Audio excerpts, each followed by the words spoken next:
What's up everyone, this is CyberKnight 8610 and today we have our Yugioh Arc-V episode 49 and 50 review for you guys.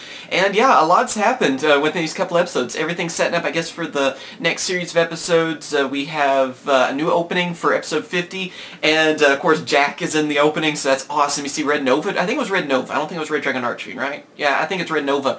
And it looked awesome. I kind of like the song of the last opening a little bit better, but other than that, what they did with it was really cool. Seeing the new Lancers and everything, seeing who's going to be on that team, and it looks like it's going to have a lot to do with the synchro dimension, I guess, for now on. I'm not really sure. I haven't looked ahead at spoilers. I know there's spoilers out there, so I can be 100% sure on that. I try to stay away from it as much as possible. So, yeah, I think it's going to be that, but I'm not sure. People out there that have read spoilers, you might know. But, yeah, I try to, like I said, try to stay away from that. And I don't want to spoil anyone out there, too, that doesn't, you know, that's trying to go by the episodes like I am, too. So anyway, let's start with, I guess, episode 49. We have the end of the duel with Sora and Yugioh, and also the one with the kid that used the CCC archetype, the one, I guess, is like Riji's brother. Isn't that right? I think that's right. And I can never remember his name. And then going against Tetsuya, which is the other kid that is at the Yugioh dueling school. He's the last one that was in it. I guess it was like the finals too. And I was hoping he would actually win on it. He used like this like gear looking card, looked like or gadgets. That's what it was. It's like some kind of gadget monster or something. It was pretty cool, and evidently the kid that uses CCC archetype, of course, he's just like Rigi. He's going through different forms of summoning and everything, and he was just able to beat him too because the monster he had would like negate Earth Monster's effects or something like that. So really interesting cards too. I'm hoping we're going to see more of this CCC archetype. I don't know what it stands for either. I don't remember if we've ever heard what it stands for, like how the DDD archetype is different dimension demons. I don't know what the other one's supposed to stand for. But I'm hoping we're going to see a lot more of them in the future. Maybe, since I guess he's going to be a Lancer, maybe we will. And I'd like to see that archetype actually in the game. So that ends happening. Of course, it's like, you only see like one turn or so of it. And of course, Tetsuya ends up losing, unfortunately. Kind of what you would think would happen. I was hoping he would win, but unfortunately on that. But we get to see the end of the duel with Sora and Yugioh. And it's pretty cool. I mean, it's cool how everything happened on it. But unfortunately, at the end, it ends right before a Dark Rebellion Dragon, you know, the Arcv Pendulum, attacks. And I guess that would have been enough to take Sora down. I'm not really sure. You know, I wonder if Sora could have found a way, you know, to get around it. He kept using action spells, and of course, Yugioh was able to use his own action spells and stuff, too, to save himself. But it looked like Yugioh might have won that, or he was about to, but of course the whole thing ends. I guess it was like, I think the tournament was lasting for 12 hours or something, and so the clock ended on that. So everything goes back to normal in the city, and then all the holograms of the monsters just disappear on there. So I assume we're going to see a duel on that later on. It looked like Sora ended up going back to his dimension as well. And throughout the duel, too, it looked like he was actually enjoying himself again. So it's kind of like the older Sora, like we used to see at the beginning of this series. So hopefully he'll end up kind of realizing what he's doing is wrong. I think he will. Eventually, I really think he's going to end up being like part of the Lancers or something, whether it's like at the very end or something. He's going to end up turning into a good guy. I really think so. But we got to see some cool Fright Fur monsters, seeing a lot of his Fright Fur monsters, you know, it just shows how strong Fluffles really are. And of course, seeing how Yugioh's changed a lot too, being able to use the Arcv Pendulum, and he didn't go to that Berserker mode, I think is what it's supposed to be called. So, pretty interesting, and can't wait to see, you know, the duel with them actually happen again. It looks like that might happen, I don't know, I wonder how long we're going to have to wait, because like I said, I guess it'll be the Synchro Dimension, it kind of looks like next, and then maybe, I don't know, maybe they'll fight Sora during that or after. Not really sure how it's all going to go. But then for episode 50, like I said, we got the new opening, looks awesome on that, it shows all the different people that are in Lancers, so we have like pretty much everyone that survived throughout the Battle Royale, you know, so Saratari and all of them are all together. Selena are all part of the Lancers, even Shun.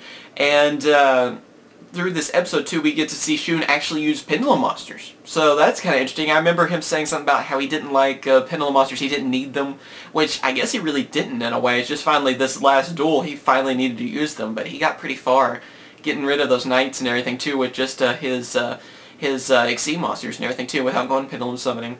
But in this duel, we get to see, I guess, Saratari's, the archetype he's going to use from now on. I don't know if this is going to be something that it's going to, you know, like he's going to switch again later on, which I was kind of hoping he would stick with Yosenju's, But then again, I kind of like the idea of him always changing. Like, I kind of hope he doesn't stick with this archetype either. I want him to keep changing archetypes. It'd be cool to see, you know, maybe he'll use Gladiator Beast one time, or, I don't know, just kind of switch around and use a lot of stuff. Maybe Necros, or, I don't know. It'd just be kind of cool to see a character that just kept changing, kind of like how like in GX Bastion, how like all the different X that he used. And I think we only saw, what, 2 or 3 of those throughout the series, so I would like to see, you know, Sartari use like a bunch of different ones. But anyway, he actually uses Pendulum Monsters, uses those new like Demon Pendulum Monsters. And then we have Gogensiga join the duel, and then of course he takes his 2,000 damage. But he used his new monsters, the new Super Heavy Samurais that he brings out. We hadn't seen them before. And it basically, what it does is it removes the Sartari's Pendulum Monsters from the field, and then he's able to give them to Shun, and that way Shun uses them to Pendulum Summon. So I assume later on he'll get his own Pendulum Monsters, maybe something that actually goes with Raid Raptors. Not really sure. I mean, it kind of makes sense for that to happen. I don't think, you know, he's going to change anytime soon on a, you know, a different archetype, so maybe we'll see some kind of Raid Raptor Pendulum Monsters or something. But he ends up saving everyone on that. He uses that, and he brings out the newest, I think, Raid Raptor Arcv that's in Cross Souls, I believe. And he's able to defeat all 3 of the Duel Academy Obelisk Force people. And then, of course, after that, after everyone's, you know, everyone's kind of trying to catch up on everything, because they're all trying to explain what's going on, because everyone's kind of, you know, there's parts of the story that not everyone knows what's going on, like who's Selena, because they think it's Yuzu for a little bit too, which I still don't get how you can be confused on that, but anime logic. And so that's all happening, and then Yuya thinks that Yuzu was taken by Yuri. So he's angry, of course, and he realized that Rigi just did this whole thing to try to choose the Lancers. So he actually tries to punch Rigi, and I was hoping he'd be able to, but of course Rigi, you know, he's good at dueling and fighting, evidently. Who knew? But anyway, that doesn't really work, so they end up having a duel. And we see, I think, some new cards that Rigi used. Yeah, I don't think I remember him using those last time. So, of course, he's able to, you know, go for his Fusion, Synchro, and Xyz with pretty easy on there. And actually causing Yuya some trouble, but Yuya, in his next turn, is able to bring out both of his Fusion Pendulums, you know, the different Odd Eyes, Beast Eyes, and Rune Eyes. And I'm hoping he'll be able to go for the Xyz Pendulum later on. I think that'll probably be the one that he'll end up using against him soon. But anyway, that is happening. The duel doesn't end in this episode. We'll see, I guess, the rest of an episode 51. I kind of expect Yuya to win, because he says, if you can't beat me, then there's no way you're going to be able to defeat, you know, what we're going to have to go up against. So I assume that he's going to win against it, but I'm rooting for him anyway, because I kind of get sick of Rigi on some things. I want to see more personality from Rigi. Maybe see him lose, or see him kind of struggle in a duel. I mean, he's awesome. He's kind of like the Kaiba, sort of the series, but I kind of want to see some character development, or, you know, instead of just being able to win instantly. You know, it's kind of like, I guess even Zane did that too at the beginning, where they're like, really powerful, no one can even get close to them, and then, you know, I'd kind of like to see a little bit more struggle for him. And yeah, I guess that's pretty much it. Just waiting for the next episode. I want to see the end of that duel with Rigi and Yuya. So yeah, what do you guys think about these episodes so far? You like them? Not like them? You excited to see Jack in this series, and I guess Crow in the future? I mean, he's supposed to be in this series, but we didn't see him in the opening, unfortunately. And it also looked like Yugioh was going to fight against Yuya, so looks pretty interesting on there. Can't wait. And I wonder if Yugioh will end up fusing with Yuya, sort of like how Yuto did, or what's going to happen on that too. And maybe he'll get a Clear Wing Synchro Dragon, maybe even see like a Synchro Pendulum next with Odd Eyes, you know, and the Clear Wing. I hope so. That'd be pretty cool. But yeah, tell me what you guys think on this so far. As always, thank you guys for watching. Remember to comment, rate, and subscribe. And of course, I will catch you guys later. See ya.